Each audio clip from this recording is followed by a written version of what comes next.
for those of you that say, well, it really doesn't impact me, I don't care if Trump goes to prison. First of all, you absolutely should care. Because if we lose, they're going to come after the churches, they're going to come after the organizations, they're going to come after the people, they're going to come after the social media accounts, they're going to come after the bank accounts, they're going to come after every single person that played any form and role into trying to defend President Trump, with social media banning, following in the streets, targeting in every form and fashion. If we lose, if the president loses, they will come for us all. They will come for your children, they will come for your schools, they will come in every fashion. And they won't stop.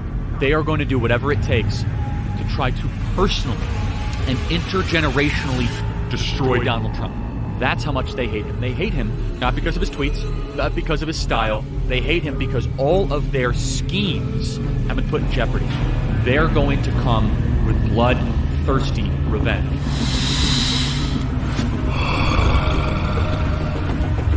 President Trump always says, quote, if you love birds, you'd never want to walk under a windmill because it's a very sad, sad sight.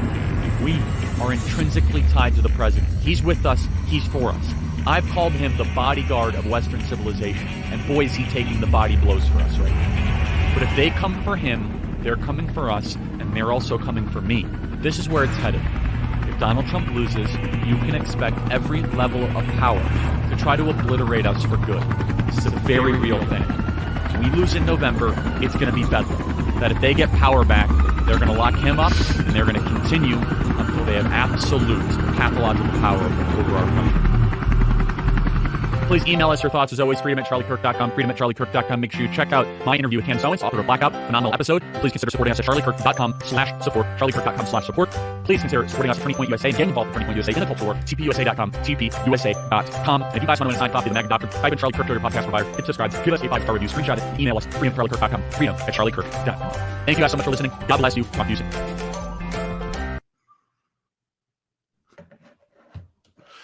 All right. That was Ammon Animation's video, Charlie Kirk Descends into Madness. People may remember their work from the episode that we did, Jordan Peterson Wants You to Clean 12 More Rooms. The combination of right-wing figures doing their thing with the creepy Lovecraftian imagery is something that I am always a sucker for. But of course, I just saw the man himself. There's now a picture of me shaking hands with Charlie Kirk that exists somewhere. We'll be out there soon. So I just saw the man himself on Friday to do a debate at the TPUSA studio in Phoenix, Arizona, on Trumpian populism versus democratic socialism. And, all jokes from that video aside, they were extremely gracious hosts. And honestly, I think he's a really good sport just for doing it. Like, most conservatives run screaming in the opposite direction from the opportunity to engage with anybody who would challenge their views. So I do think he deserves credit for that part. Said that at the very end.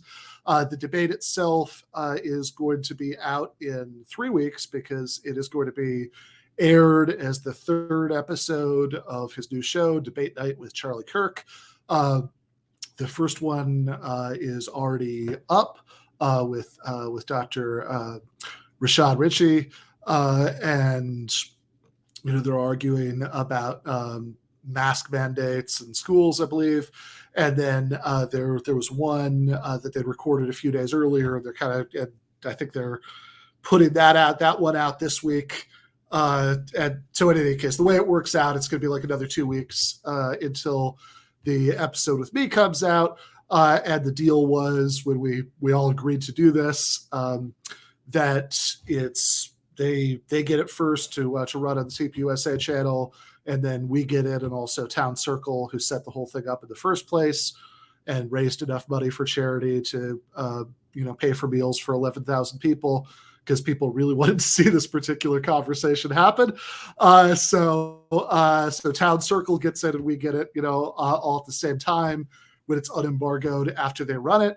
So their producer told me they were going to run it on October 21st, which means that we are going to show it here as part of the episode instead of the big interview in the middle on Monday, October 25th. Now, that is 3 weeks in the future. I'm well aware that is like 10,000 years of YouTube time. Everybody's like, immediately, when can I see this? And you have to wait 3 weeks, is not something people are used to hearing right now. But that is the way it works out. Like I said, I'm just glad he did it, because most of his ilk do not. But I can at least, for now, I can at least give people a general sense of what went on. Some of it ended up touching on philosophy stuff, because as we've seen in some of those previous debates that we watched on the channel, he does like to bust out some philosophical claims. There's no social contract, rights come from God, that sort of thing. So we did get into some of that stuff, and the philosophy segment with Professor Jennifer Burgess at the end of that we started doing at the end of the episode this week, next week, and the week after. Right? Yeah. Today's the 4th. So yeah, 4th, 11th, 18th. Yeah. This week, next week, the week after, we're going to be doing a 3-part series, Teaching Philosophy to Charlie Kirk, where we talk about some of the things that came up in the philosophy parts. But as far as the main sort of political part, even though the video won't be out for a few weeks, I can at least give people a general sense of what went on here, and we'll save some of the choicer morsels for the post game with patrons. But for right now, I'll just say this. So, like I said, the announced topic was Trumpian populism versus democratic socialism. He changed it to conservative populism when he set it up at the beginning. I don't know if there's some kind of pivot there, about Donald Trump as the mascot for this new conservative populism.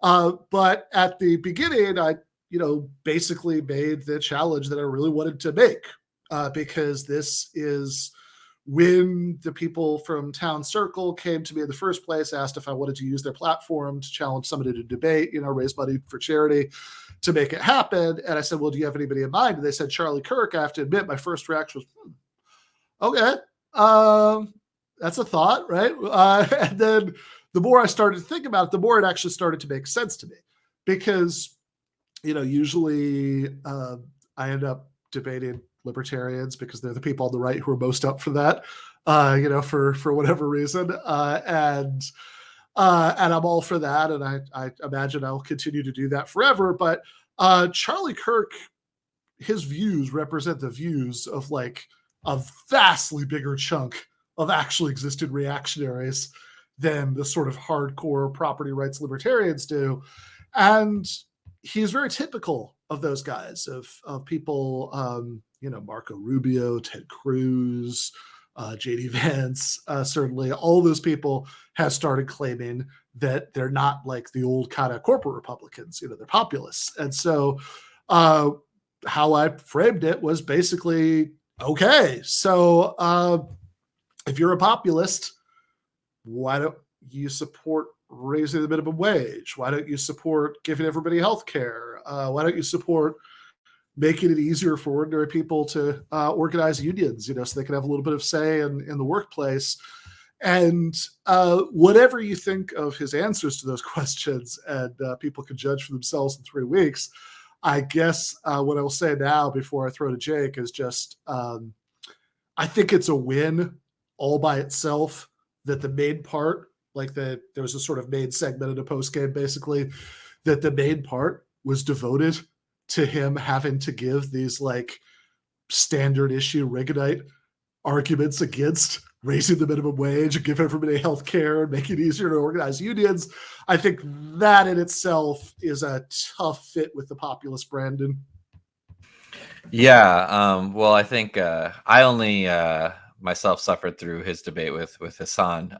So that's what I'm sure that some of them went off the rails less, but it seems like from what you're saying, you were able to keep it on your own turf, or the turf you wanted it to stick on, better than, these other types of debates where he's able to just kind of go all over the place with these random statistics that he has in his little notebook. Yeah. Yeah, I think that it was certainly more focused than the Hassan one was, for sure.